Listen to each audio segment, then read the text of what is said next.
Hey, welcome back. So in my first video, I said I was going to go through Letterboxd's top 250 narrative feature films, and I was going to try to do it in under 2 hours.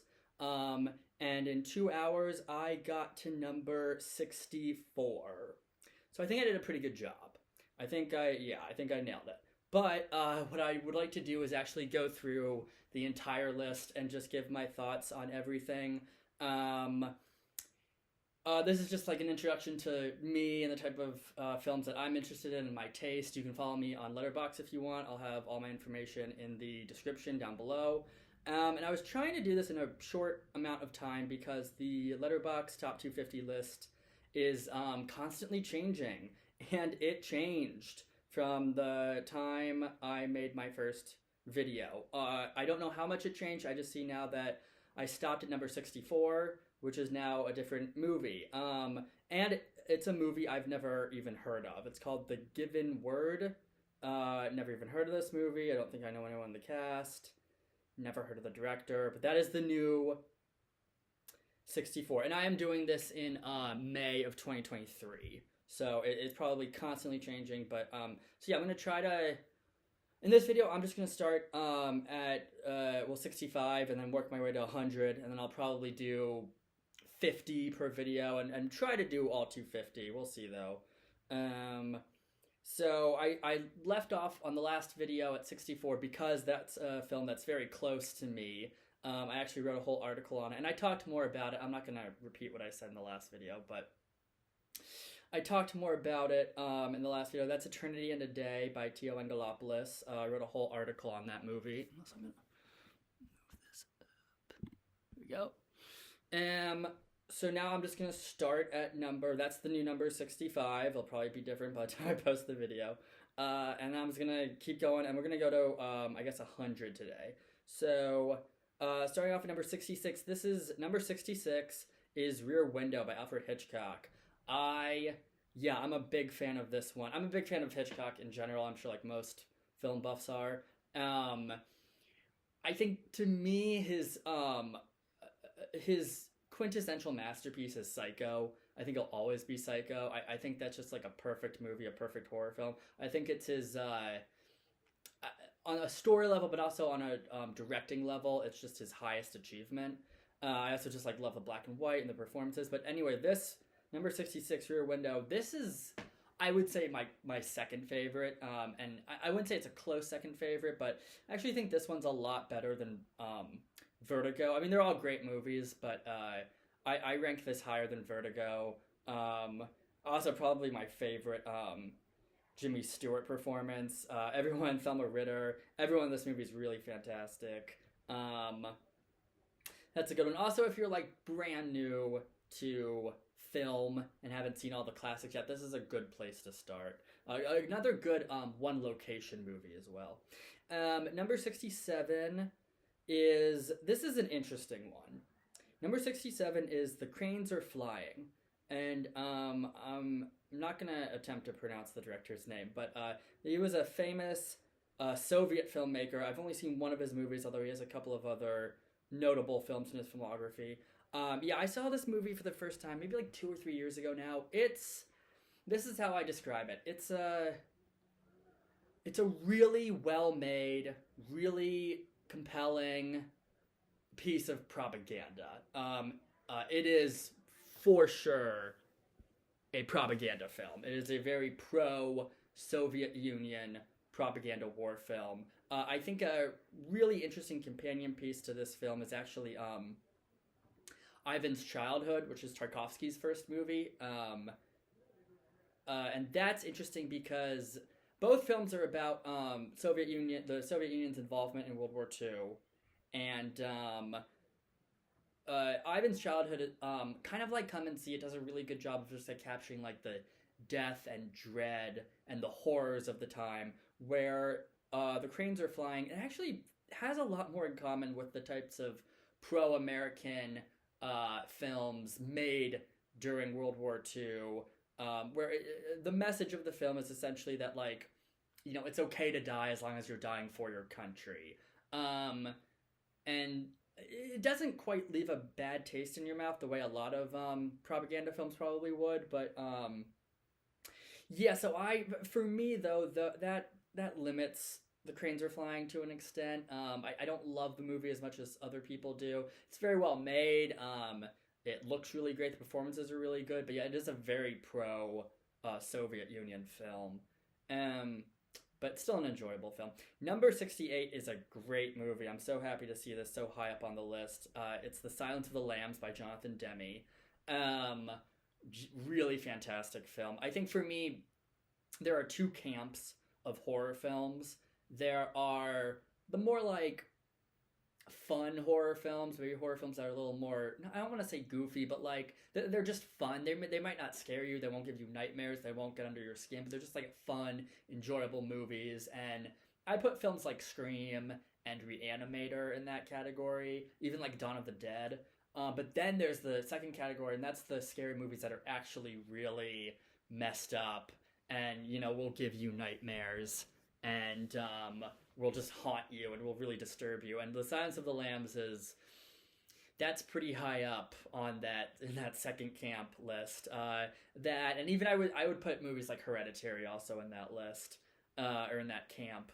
I mean, just Jonathan Demme, his best film. I mean, Jonathan Demme's made a couple of really good movies. That's hands down his best film, and all the acting's great. Number 69 is a movie that I actually just watched for the first time not that long ago. 69 is Fanny and Alexander by Ingmar Bergman. And I think, is this the first Bergman film? No, it's not. We haven't had any Fellinis yet, but I think we've had two Bergman films prior to this. So Bergman's got a lot in the top 100. I was a big fan of this movie. I do think it is a pretty great film. There's a lot to love about it. Looks incredible. All the acting's really good. Interesting characters. Totally unpredictable. It is a very strange 3-act structure. It's also a nice, like, if you're familiar with Bergman's work, and this was supposed to be his last film, it actually kind of, it's a nice way to cap off his career, even though he would go on to make a couple more movies after this.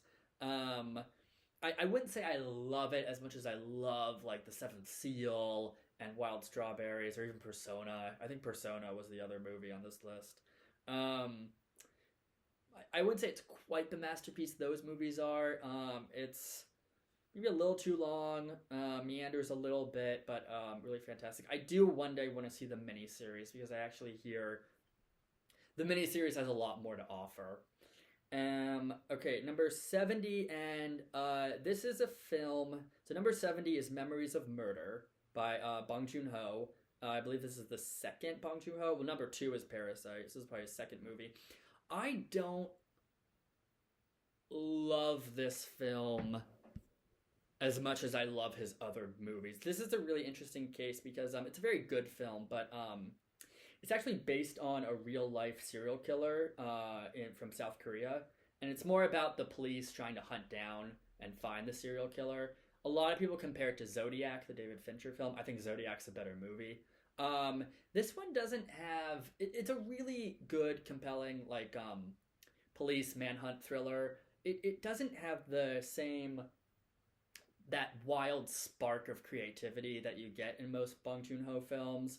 Like, for example, I think The Host is a much better film than this. I also think Mother is a much better, more compelling film than this, but this is a good one. Really good lead performance by Song Kang-ho. I hope I said that right. Who's in, you'll see him in a lot of South Korean films. He's kind of like the Philip Seymour Hoffman of South Korea. Just, you know, one of those like character actors who can occasionally will like star in like a leading role. So he also has some like leading man appeal, but he's more of like a character actor. So I mean, obviously, if you're a fan of South Korean cinema, that's an essential watch, but not my favorite Bong Joon-ho. 71 is Before Sunset, which we already had Before Sunrise, so this is part 2 in that trilogy. I think this is the best of the trilogy. I love the fact that it's all like shot in real time. I think it's the more... We find those characters at the most interesting stage in their lives when they're in the middle like that. Like, perfect, wonderful ending. Like, one of the best endings to any Linklater film, any rom-com. This isn't really a rom-com, I guess this is just a romance. Fantastic movie. My favorite of the trilogy. And then number 72, yeah, I have some... Number 72 is It's Such a Beautiful Day. This is a pretty short animated film. It's only a little over 60 minutes long. I actually don't know what the requirements are for this list for something to be considered a full-length film.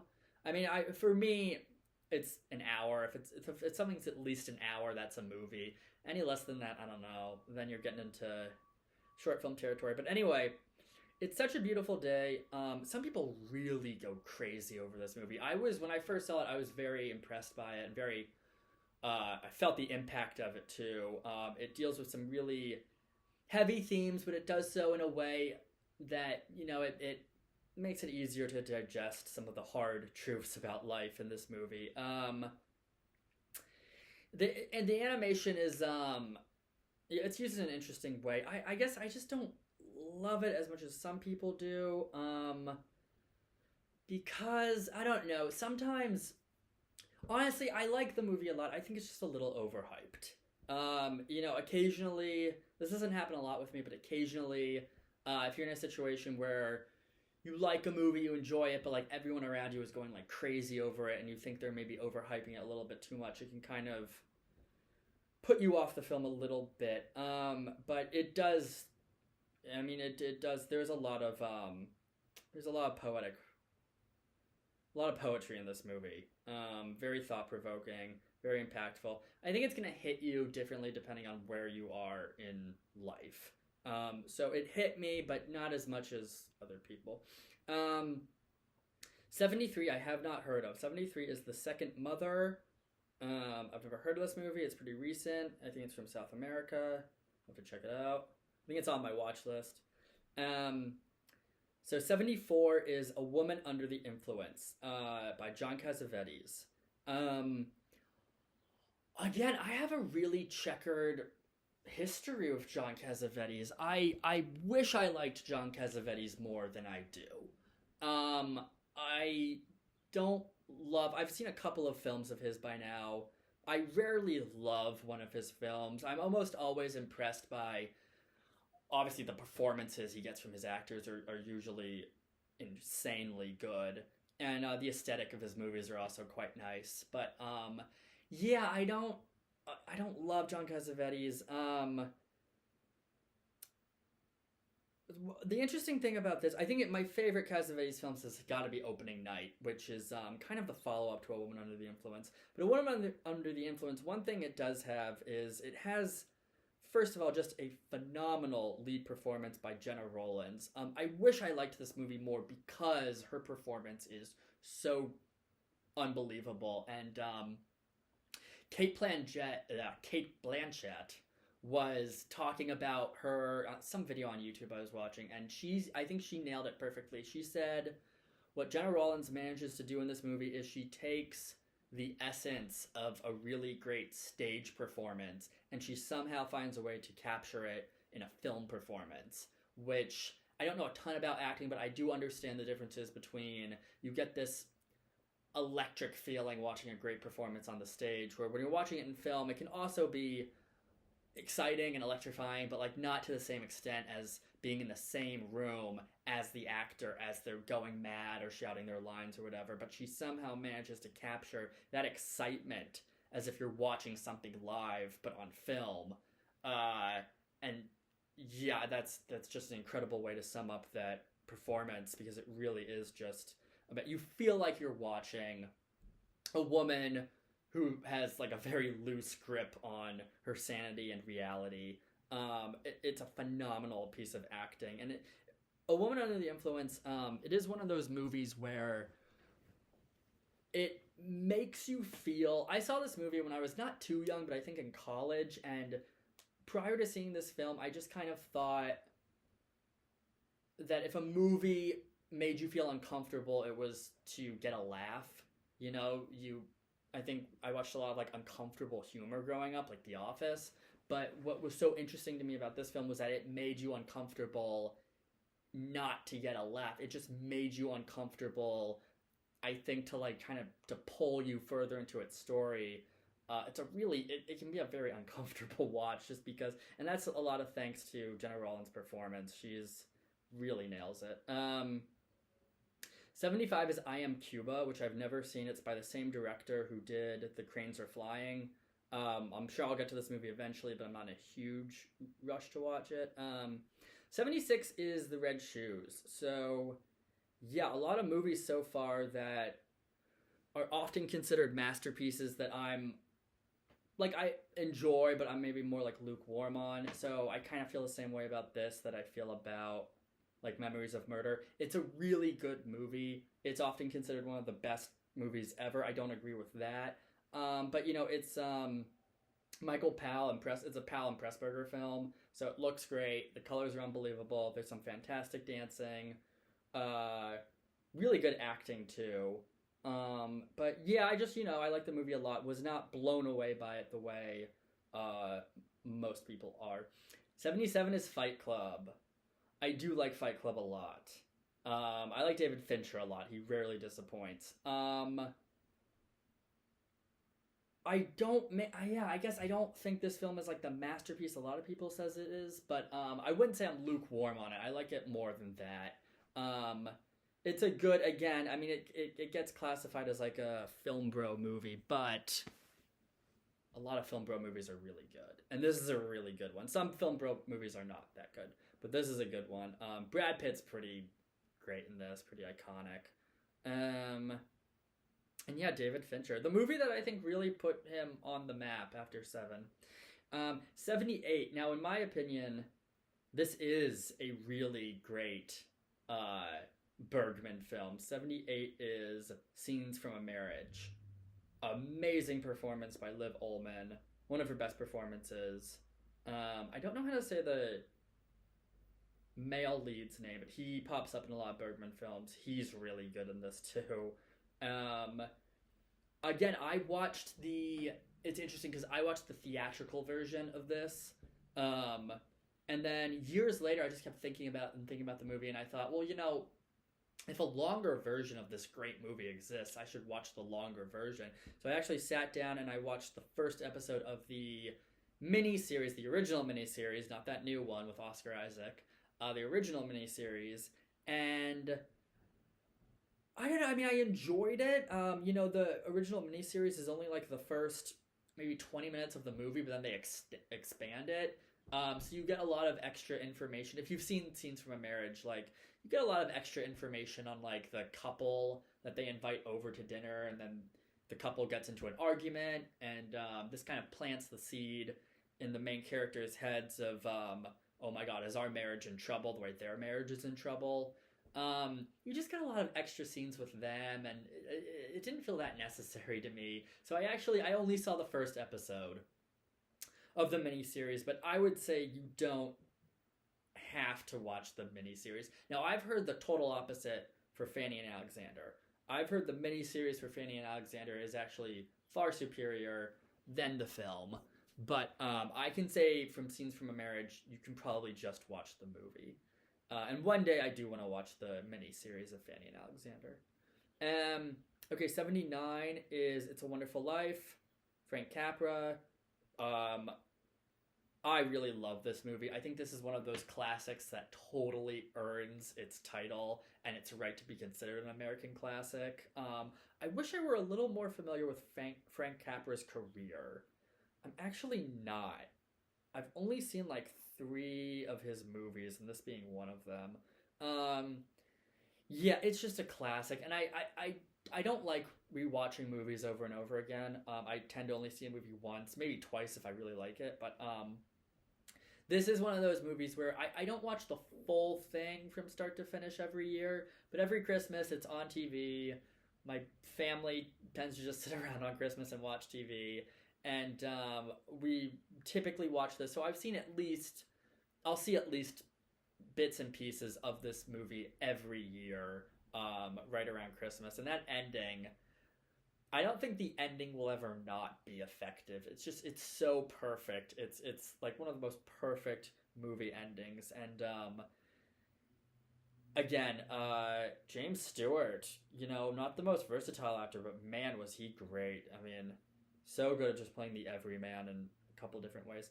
Um, but yeah, we'll move on. Number 80 is the what's considered the best or the quintessential War and Peace film adaptation. This is the 7 hour, geez, the 7 hour War and Peace. Now, I thought they broke this up into a couple of shorter films so you wouldn't have to watch a 7 hour movie. Yeah, but for some reason, Letterboxd counts all 7 movies as one. I haven't seen this, but I do plan on watching this eventually. But I'm probably gonna watch it because I've heard you can do this. They broke it up into like 4 different movies. I'm probably gonna watch the 4 different movies separately, and I hear they work as standalone 4 different films. 81 is Inglorious Bastards. Is this the first Quentin Tarantino movie? Is it? Have we not done Pulp Fiction yet? Wow, Pulp Fiction has not appeared on the list yet. Wow, Pulp Fiction should. I don't know if it's gonna be in the top 100, but it should be. Pulp Fiction would be in my top 10. I love Pulp Fiction, and I do love Inglorious Bastards. And I think it's interesting when a lot of people say that this is Tarantino's best movie. I think it's one of his best. I would put, obviously Pulp Fiction. I'd put a lot of Tarantino movies above this. I'd put Pulp Fiction above this. I would put, I think, both Kill Bills above this. Jackie Brown. So for me, it's more in like the middle of his filmography, but it is a fantastic film. And what is there to say? Christoph Waltz. That opening scene alone is might be one of the best opening scenes in any movie. And also, I like the fact that this movie really introduced the world to Daniel Burr, this really fantastic German actor. I think he's done some Marvel movies now, but kind of introduced him to like the rest of the world. But we're gonna move on. Number 82 is a movie I do not like at all. 82 is Christopher Nolan's Interstellar. And I think this is the second Christopher Nolan movie now to pop up on the list. Yeah, I have, I guess overall I'm actually not a huge Christopher Nolan fan. I think some of his movies are really fantastic. Mostly his Batman trilogy. I think his Batman trilogy is really fantastic stuff.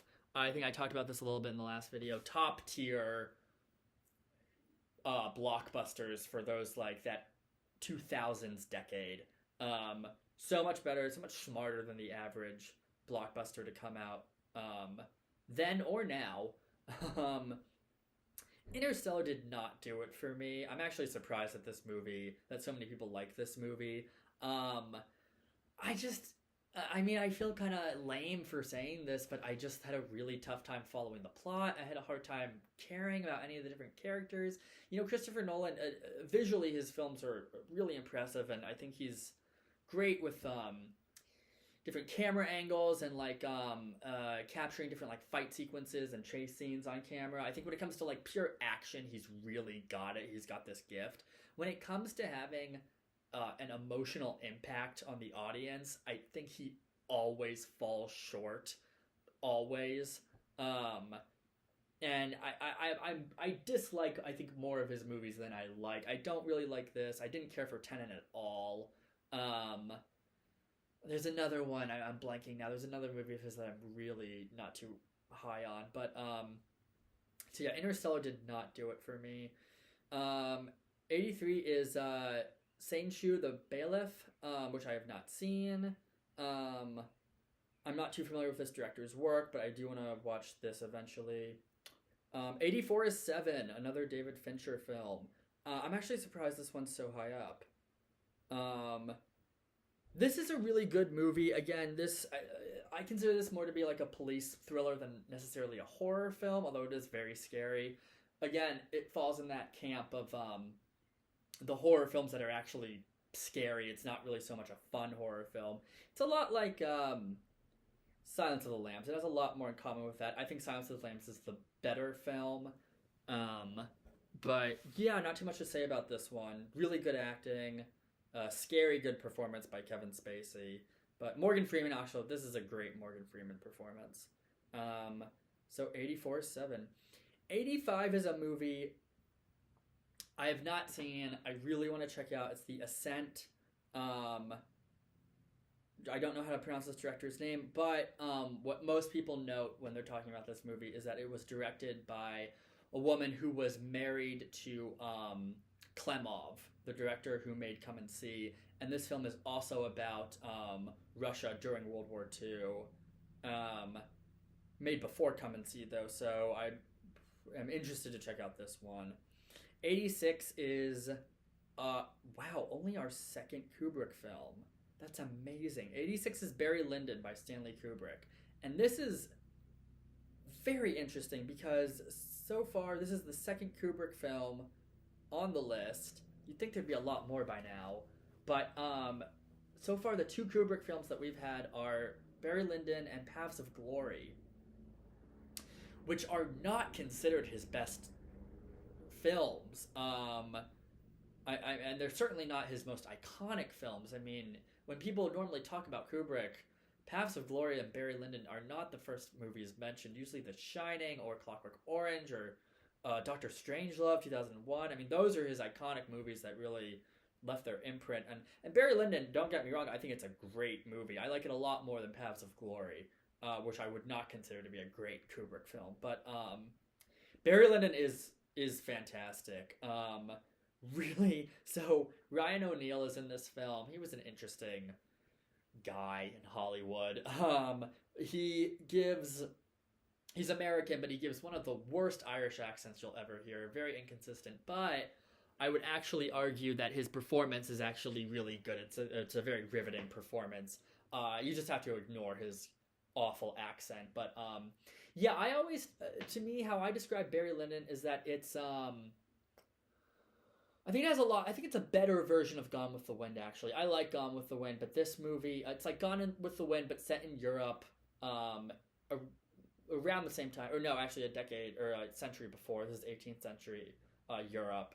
I think the main character, Barry Lyndon, the way he navigates his life and the times and going through all these different wars, very similar, I think, to Scarlett O'Hara in Gone with the Wind. He's this kind of selfish main character who does all these horrible things, and but you can't help but like be attracted to him and be really enthralled by his story, and you follow him through history, even though he is not the most likable character. Not quite an anti-hero, but just a difficult main character to love, which I think we need more of those movies.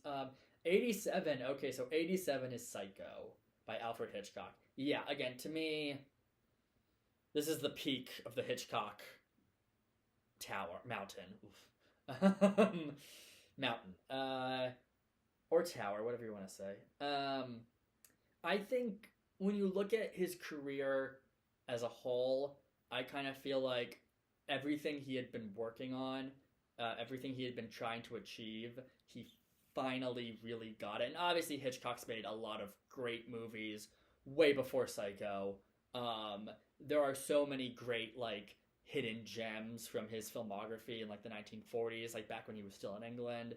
I mean, Lifeboat is one example of a great Hitchcock film people don't talk about. I Confess is another really good one. Foreign Correspondent. He made so many great films, but I just think this is his most iconic. He was allowed to be a little violent. 1960, he was finally allowed to get away with more, but not like too violent. Because I think Hitchcock really thrived at like not showing you stuff. That's not always the case, but I think it's the case with him. And again, just like a fantastic lead performance by Anthony Perkins. And that to me became the gold standard of portraying like a creep or someone who's just psychologically disturbed on film, or at least in a genre film. It might not be a very accurate portrayal of a psychotic murderer, but for a horror film, it's pretty great. And also Janet Leigh's really great in this. Just kind of a perfect film. I think, again, if I were making this list, I think this would have to be in my top 10. I think it's that perfect of a movie. Even just like it has the two like greatest murder scenes in all of film. I mean, of course, you've got the shower scene, but then you've got that staircase kill. So good, so like perfectly directed. Um, Fantastic movie. Okay, 88, and this is another really great, like almost perfectly directed film. 88 is Once Upon a Time in the West by Sergio Leone. So we've had two Leone films now in the top 100. I do think The Good, the Bad, and the Ugly is superior. I think if I had to pick between these two, which is better, I'd go with that one. But this one is a little more forgotten, not quite as iconic, but just a really fantastic Western. And again, I think I mentioned this in the last video. I am not the biggest Western guy, but I think for me that's more like the earlier Westerns, the Westerns that were more, well, obviously filmed in America and made in Hollywood. This is, of course, the spaghetti Western, which I much prefer. There's just a grit and a sweat to them that you don't get in those John Wayne movies. Really great film. Again, like it's the type of film where if you just want to learn about directing, you could just like watch Once Upon a Time in the West over and over and over again.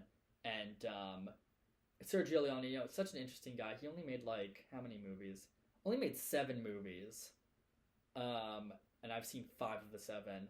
But like apparently one of them is really awful, but the other 6 are just like fantastic. But we'll move on. 89 is interesting. I did not think this would be so high up. 89 is The Pianist by Roman Polanski. This is a good one. It's been a really, really long time since I've seen this movie, so I won't be able to say too much about it. But yeah, I don't know. I think I was like in high school when I saw this movie, and I do remember it pretty well. There are certain sequences that are really burn themselves into your memory.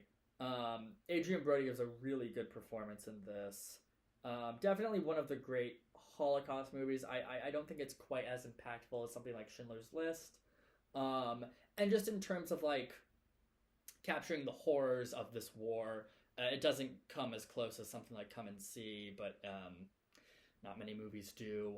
I think people, again, I'm surprised it's so high up because it's a Polanski film. And, you know, it's controversial now to talk about his movies, but I don't think it's as good as his earlier stuff. Like, I wouldn't put this on the same tier as Chinatown. But people do say this is his most personal film. You know, he did survive the Holocaust as a child.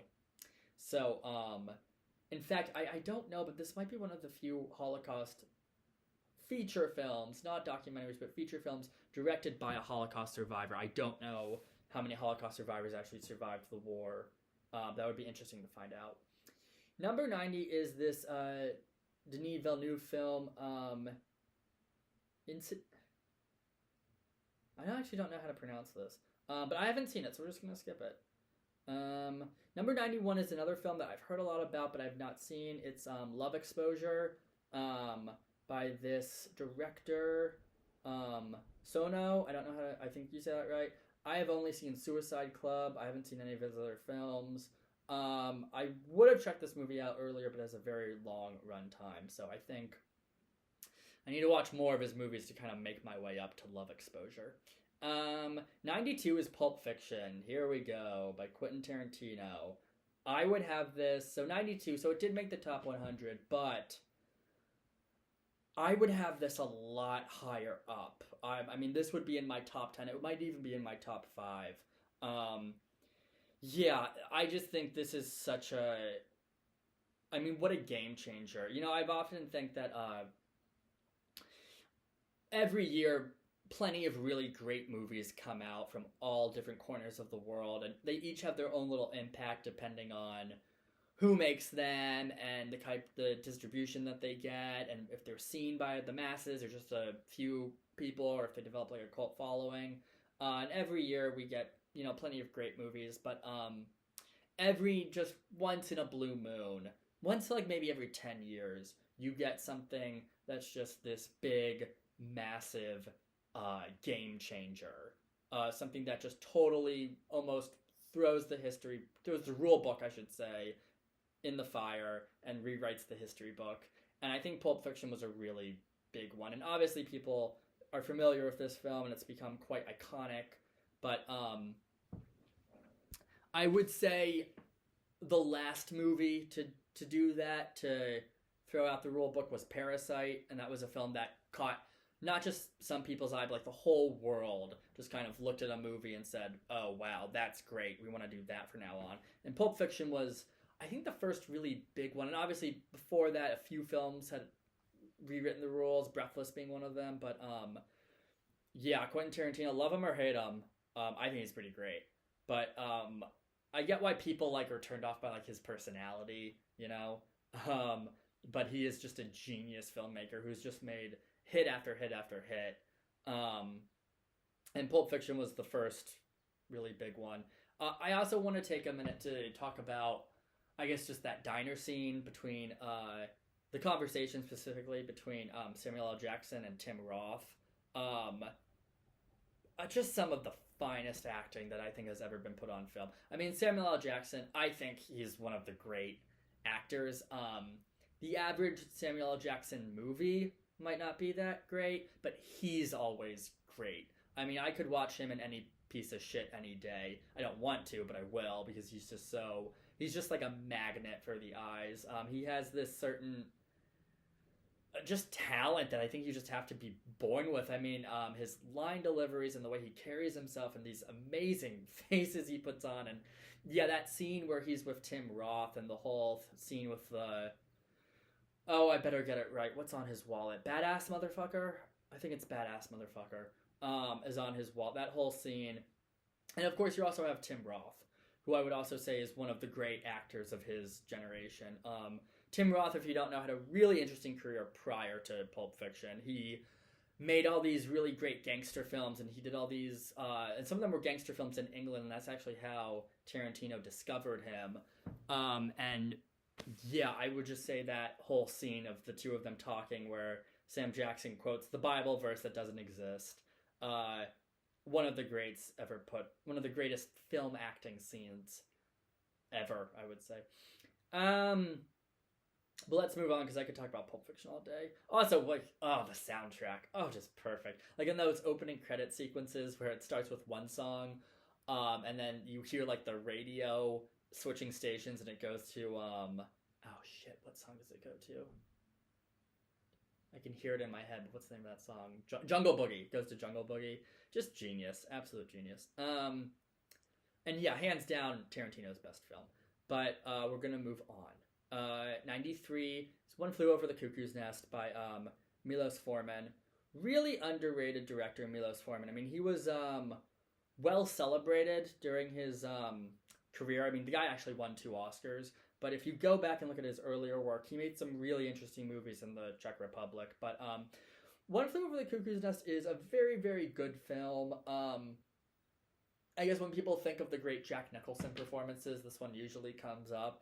I actually, compared to most of the other films Jack Nicholson was doing in the 70s, I wouldn't put this at the same level of, Chinatown or The Last Detail. I think this movie is better than, oh god, what's that one called? 5 Easy Pieces. But I think his performance in 5 Easy Pieces is a lot more interesting. It's actually really interesting because this film is considered such a classic, such an American classic. But it's interesting to go back and read some of the reviews for when this came out.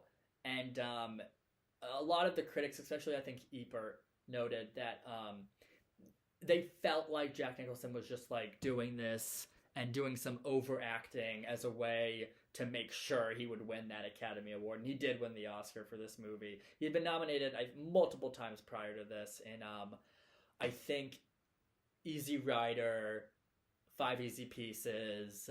I think he was nominated for The Last Detail and Chinatown. So this might have been like his 5th Oscar nomination in a very short period of time. It was getting to the point where it was like, just give him the Oscar already. And so a lot of people noted that, he was maybe trying really hard to win an Oscar. But if you watch the movie, his performance totally works. I don't think it's his best performance, but it is a really great performance. He kind of has that, Jack Nicholson I think has that Samuel L. Jackson quality where you just, the way he delivers every line, and just like his smiles and his head tilts, and of course really great acting all across the board. Every inmate is, and who's that one actor? Brad Dourif, a really underrated character actor. Brad Dourif is fantastic in this. Most people know him as the voice of Chucky, but he's phenomenal in this. The acting wise, it's a fantastic film. I don't think it's one of Milos Forman's best films. I would actually put Amadeus above that. 94 is The Mirror, just Mirror, from 1975 by Andrei Tarkovsky. I talked about this a little bit when I talked about, I think, Stalker.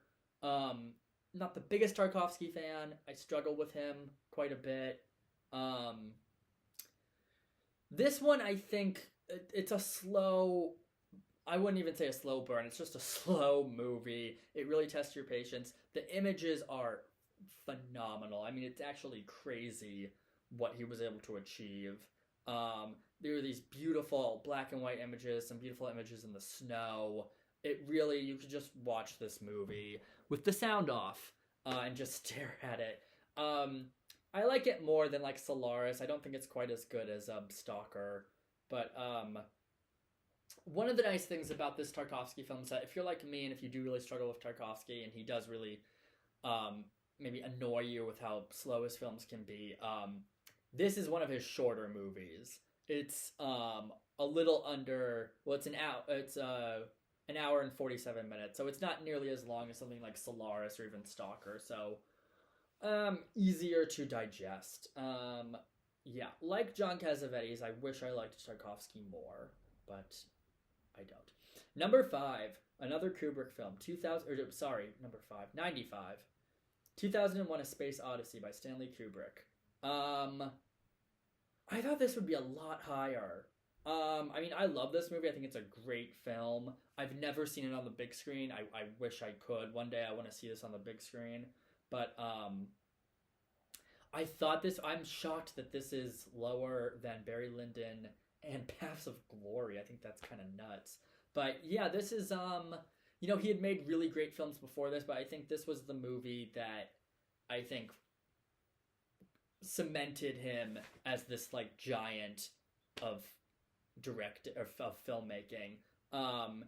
So innovative, such a game changer. I was talking about game changers earlier with like Pulp Fiction. I think this movie was also a bit of a game changer, although because it was so big and great and ambitious and different, you actually didn't see too many directors trying to copy this movie the way everyone tried to copy Pulp Fiction throughout the rest of the 90s. You don't see too many people going, oh, let's make our own 2001: A Space Odyssey.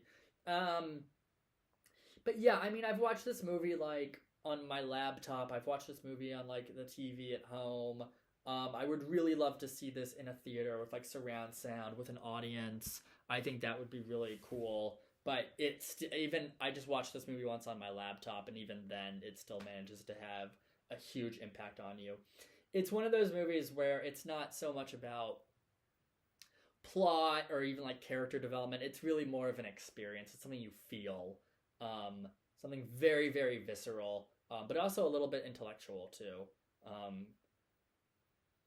Great film. Shocked that it's the third Kubrick film and that it's so low. 96 is Farewell, My Concubine.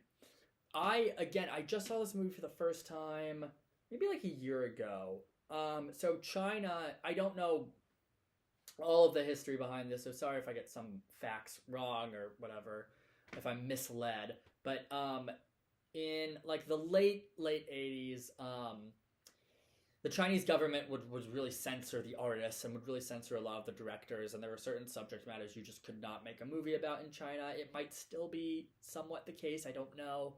But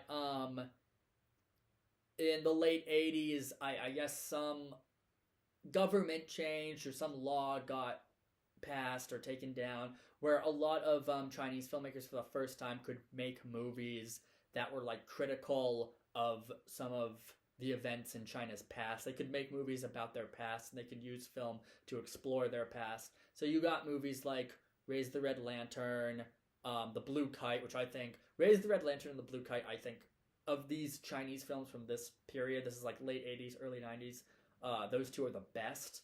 The Blue Kite is really fantastic, and I feel like people don't talk about that movie as much as they should. A real tearjerker, leaves a huge emotional impact on you. Raise the Red Lantern is also fantastic.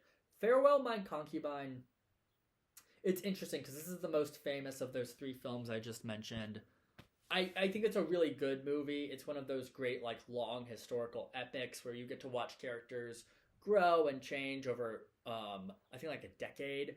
So maybe more than that.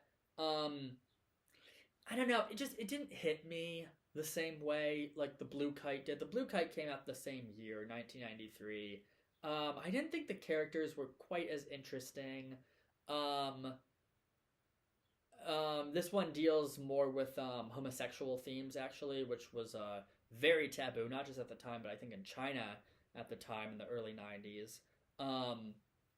So yeah, it's still worth a watch, but I think if you're looking to get into Chinese cinema, specifically from this time period, they had a name for it. I forget what it was called. It was like the third or fourth or fifth wave of Chinese filmmaking. I don't know.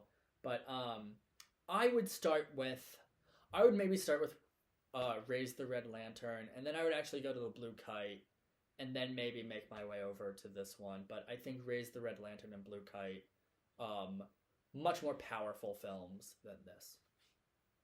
Okay, 97. This is a really, really good one. The Battle of Algiers. Holy shit, this is a fantastic movie. It's actually interesting, I think, to compare this to The Cranes Are Flying, that Russian film that I wasn't too crazy about, because this movie,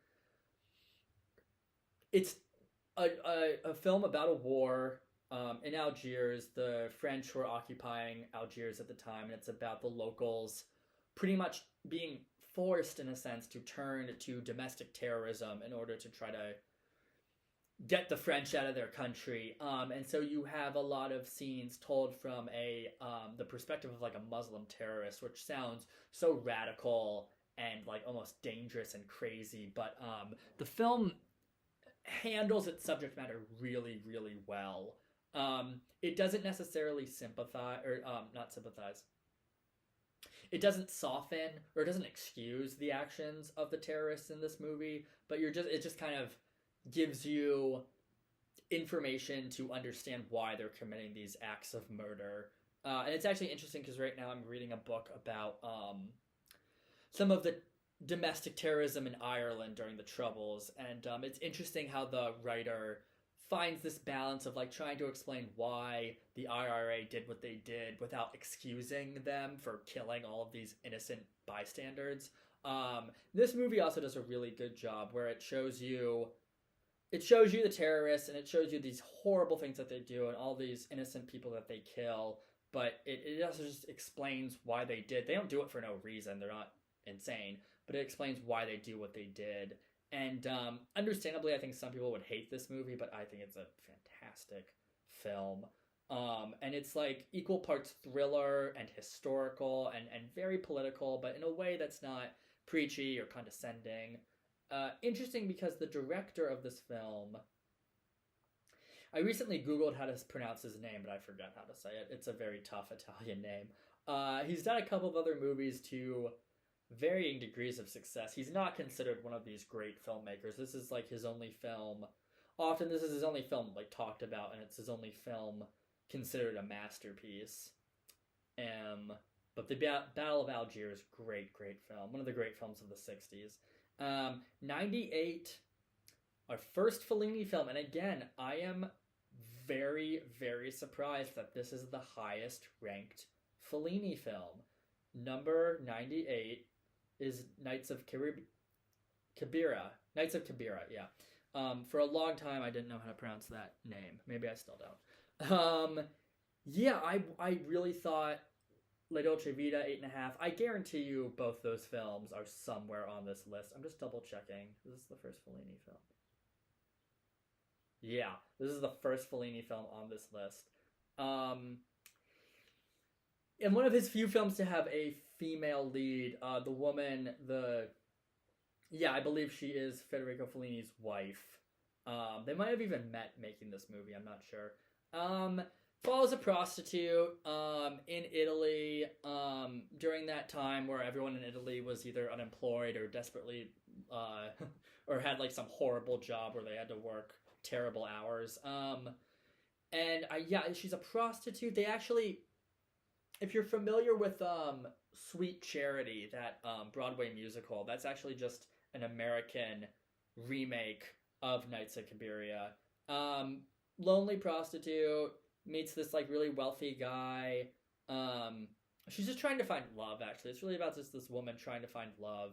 And obviously most of the men in her life just want her for sex. And it's about her like just constantly being like humiliated and pushed over and stepped on.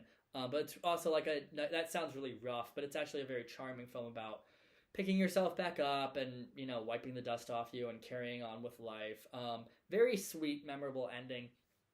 I saw this movie a while ago now. I would have to rewatch this movie because it's been a long time. I probably saw this 8 or 9 years ago now, so I don't remember too much about it. Only a few moments here or there.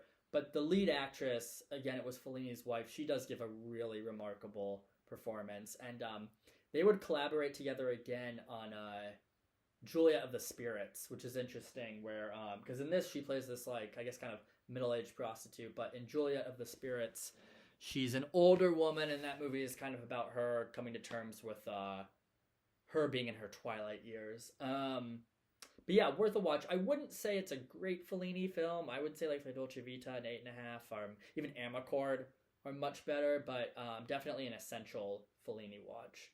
I need to watch more Fellini films. I don't know why I don't watch more of his movies. 99. No Country for Old Men by the Coen brothers. Yeah, this is a really remarkable film. This is I don't know if I would call it the best Coen brothers movie. I think there are several Coen brothers films that I would rank much higher. I would actually put like something like Fargo or the Big Lebowski higher than this. Even oh god, what's that one called? Oh shit.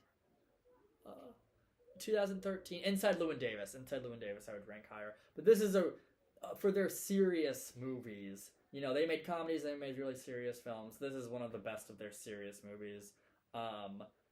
There's actually like no humor in this film, which is rare, because even in something like Fargo and Inside Llewyn Davis, you do get a fair amount of humor.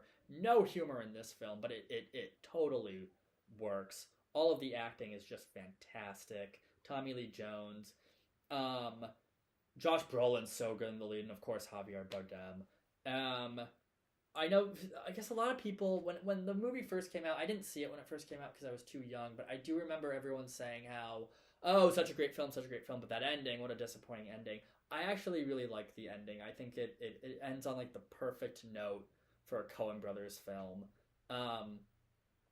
It's the 2007 movie, and I know this came out the same year as There Will Be Blood, and a lot of people like to mention those two films together because there's a big debate, I guess, like what was the better film of 2007? Was it There Will Be Blood or was it this film? They're both films specifically about men and like male corruption, and both set in Texas too. And I think they both have a lot to do with well, first of all, like blood money, and also faith is a big part of both these movies.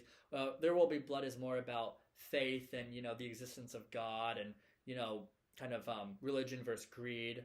Where this movie, I think, is a little bit more about destiny. You know, he's flipping that coin, and it's either going to be heads or tails, and, you know, your number's going to come up one day, but you don't know when it's going to come up, and just like the absurdity of everyday life and how this violence can come out of that. So some interesting parallels between the two. And one fun fact about this movie is that there was one day where the Coen brothers were supposed to shoot one of the scenes outside, and there was all this like black smoke. They wanted like a clear blue sky for this one scene. There was all this like black smoke coming from the distance, and they didn't know where this thing was coming from. They thought maybe something caught fire, and it was actually from the set of There Will Be Blood, because it was during that scene where they set the fire and the whole oil rig goes up. They actually, built like a fake oil rig and then set it on fire for There Will Be Blood. And so it's just interesting to think that those two movies that are constantly being compared were actually being shot in Texas, like at the same time, only like a few miles apart. I prefer There Will Be Blood. I actually think that's a far superior film, but I do like this movie a ton. 2007, one of the great years for movies. I actually, because I like this movie a lot, and if you go on my Letterboxd, I have lists of all my favorite films from each year, and for 2007, I don't even think this is in the top 10, which might sound crazy to a lot of people, but if you look up how many great films came out in 2007, it's hard to get in that top 10, and I don't think No Country for Old Men is on my list, but I do love it. I think it's a great movie. And then number 100, which is where I'll stop for today, is the Bergman film that I think is his best, and I would have it higher, much, much higher on this list. I would have it above Fanny and Alexander, and maybe even Persona, which I love Persona. But anyway, so number 100 is The Seventh Seal. This was actually the first Bergman film I ever saw. It was also not the first, but one of the first, it was one of the first movies I ever saw that I guess you would categorize as like an art house film. I was really young the first time I saw this movie. I was probably 17 or 16 maybe. Didn't know a lot about film. I just got my Netflix account. This is back when Netflix would actually mail you movies. And I knew names like Federico Fellini and Ingmar Bergman, but I didn't know any of their movies. I hadn't seen them. And so I wanted to start off with The Seventh Seal. And I don't know, I guess at the time I was pretty convinced I wouldn't like it. I knew it was in black and white. I knew it was very old. I knew it was about maybe themes I wasn't that interested in, and I just wanted to do it. I made myself watch it more for like homework purposes, just to learn more about film, but it's the first time I got like pure enjoyment out of watching one of those older art house movies. And in fact, I think it was, I got it on Netflix, watched it, mailed it back, and like a month or two later, I like had to get it again. I like had to see it. I had to experience it again.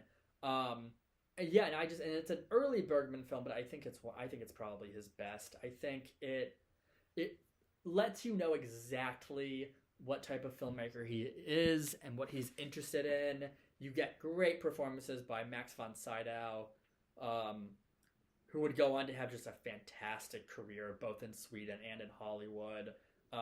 Also, just the films he did with Bergman were fantastic. Great performances all around.